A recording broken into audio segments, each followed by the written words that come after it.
Hello, wherever you are in this beautiful world. Dr. Mark here, and welcome to More Healthy News. So Dr. Mark from Adjusted Chiropractic.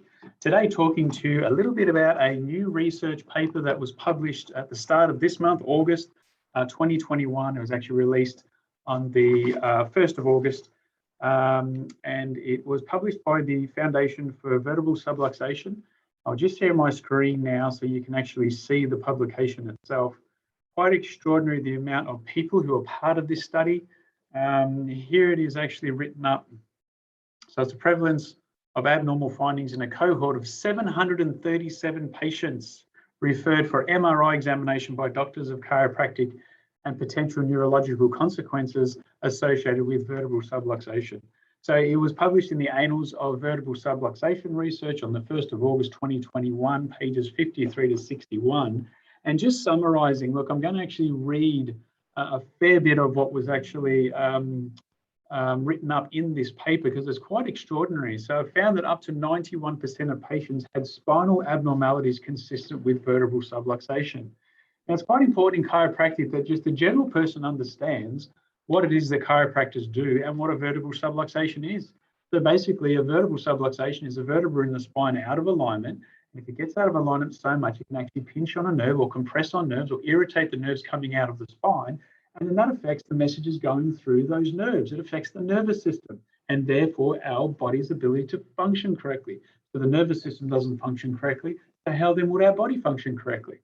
Because it's basically at the supply of all the nerve supply. So in this study, look, it's the first ever study of the prevalence of vertebral subluxation components on magnetic resonance scans, and the results showed a 91%, or that 91% of the MRI scans of the neck, so the cervical spine, and 89% of the lumbar spine shown or assessed had spinal abnormalities consistent with vertebral subluxation. So the study was conducted through the Foundation of Vertebral Subluxation and through its president, Christopher Kent, and also fellow Kathleen Costello. So basically what it's saying is that 91% of the MRIs showed that the people who were, that people have neck problems 91% of the time, and 89% of the times lower back problems or lower spine problems.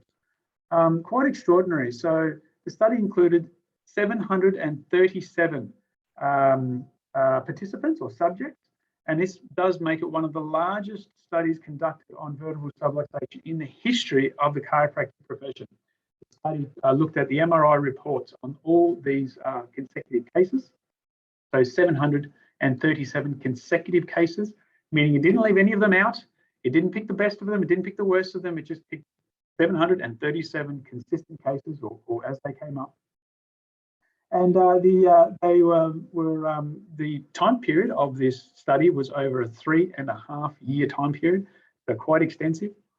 Also, which was quite striking, was out of those which were assessing the neck, which were 325 patients or studies, only 28 of them were found to be normal. So there were no misalignments or issues in the neck. So obviously that's the 9%, which is the opposing or the other part of the coin of the 91% representing with spinal abnormalities of the neck.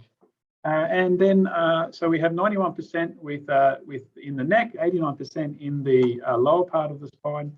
Now, why is this significant?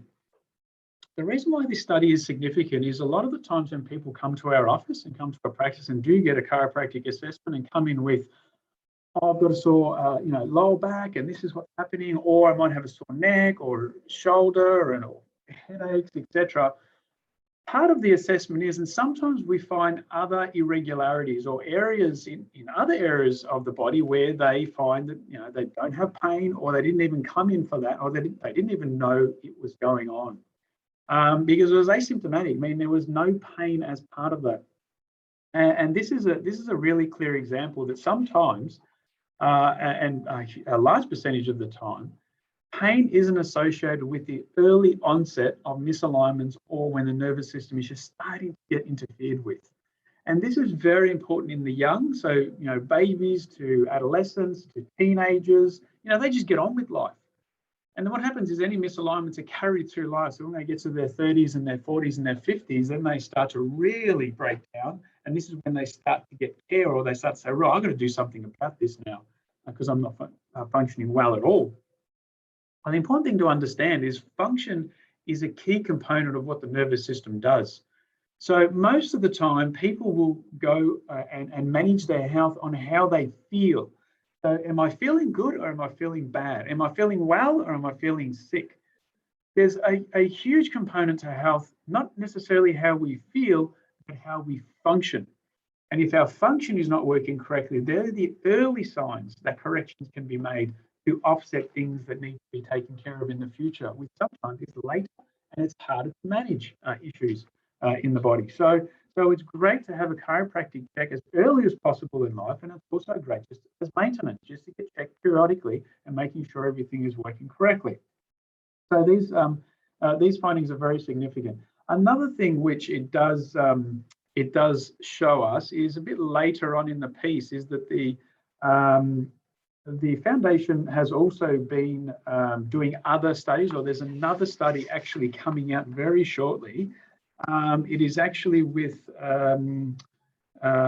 board member of the Foundation for Vertebral Subluxation, Matthew McCoy, and also Christy Kwan, who is a DC and a fellow and a research fellow also. She is actually doing a study which incorporates 1,851 patient records from 7 chiropractic offices in 4 different states. And the study is to find the overall prevalence of vertebral subluxation. And in her preliminary findings, because this hasn't gone to print yet, is undergoing peer review at the moment, so it's being read over and checked by many in the health industries. It is finding at the moment that it is come up with a 79% prevalence of vertebral subluxation. So there you have it in these extensive studies. 91%, 89%, 79%. Look, anything above 50% for me is considered a lot. So these are great findings. So there's one for you. What I'll do is I'll link the article below this piece so that you can actually have a look at it if you want to read in more detail. Of course, if you do want to receive any notifications or any new videos that we are actually making, please hit the like button so we can be notified with any of the videos that are actually coming up as we put them up. Subscribe to our YouTube channel, and that's the best way you can keep informed of when we do have any new videos coming up. I will put the articles in the comment section below, so you can just click on those if you do want to read any more. If you want to contact me personally, you can. I'm always available. Any of our team are available at Adjusted Chiropractic for any questions that you have. So hope you enjoyed today's healthy news. Have a great day. Look after your health, because no one else will. Bye for now.